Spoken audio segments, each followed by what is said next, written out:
അഹ്മദുൽ കബീർ റിഫായി ഖദ്ദസല്ലാഹു സിറഹുൽ അസീസ് മഹാനുഭാവന്റെ ആണ്ട് കഴിക്കുന്ന മാസമാണ് ഈ മാസം. അല്ലാഹു അവരുടെ ദറജ ഉയർത്തുമാറാവട്ടെ. കുഷ്ഠരോഗം പിടിച്ചതാകുന്ന ഒരു നായയെ ജനങ്ങൾ മുഴുവനും ആട്ടി ഓടിക്കുന്നത് കണ്ടപ്പോ അഹ്മദുൽ കബീർ റിഫായി റളിയല്ലാഹു അൻഹു ആ നായ എടുത്തുകൊണ്ടുപോയിട്ട് 40 ദിവസത്തോളം പരിപൂർണമായി അതിനുവേണ്ടി ഒരു ടെന്റ് കെട്ടി അതിനെ ശുശ്രൂഷിച്ച് അതിനെ രോഗമുക്തി നേടിക്കൊടുത്തിട്ട് അതിനെ പറഞ്ഞയച്ചു എന്നാണ്. 40 ദിവസമേ ഈ നായെ പരിപൂർണമായിട്ട് ശുശ്രൂഷിച്ചുകൊണ്ട് നിലകൊണ്ടു അഹ്മദുൽ കബീർ റിഫായി ഖദ്ദസല്ലാഹു സിറഹു. തന്റെ ഇബാദത്തുകളൊക്കെ നടക്കുന്നുണ്ട്, മുറക്കി നടക്കുന്നുണ്ട്, ഇസ്ലാം പറഞ്ഞ രീതിയിൽ തന്നെ നടക്കുന്നുണ്ട്. പക്ഷെ ജീവികളോടുള്ള കാരുണ്യം, കുഷ്ഠരോഗം പിടിച്ചതാകുന്ന ഒരു നായയെ കണ്ടാൽ ജനങ്ങൾ മുഴുവനും വെറുത്തുകൊണ്ടിരിക്കുകയും കല്ലെടുത്തെറിഞ്ഞുകൊണ്ട് ഓടിക്കുകയും ചെയ്തതാകുന്ന നായയാണ്.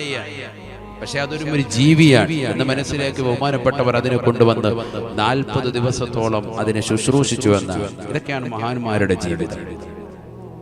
ഇതൊക്കെ ഈ സമൂഹം അറിയണം. ഇന്നത്തെ നവതലമുറ നല്ലതുപോലെ മനസ്സിലാക്കണം. അഹ്മദുൽ കബീർ റിഫായി ഖദ്ദസല്ലാഹു സിറഹുൽ അസീസ് അവിടുത്തെ കാരുണ്യമൊക്കെ നമുക്കും നമ്മുടെ മക്കൾക്കും സന്താന പരമ്പരകൾക്കും അല്ലാഹു നൽകി അനുഗ്രഹിക്കട്ടെ.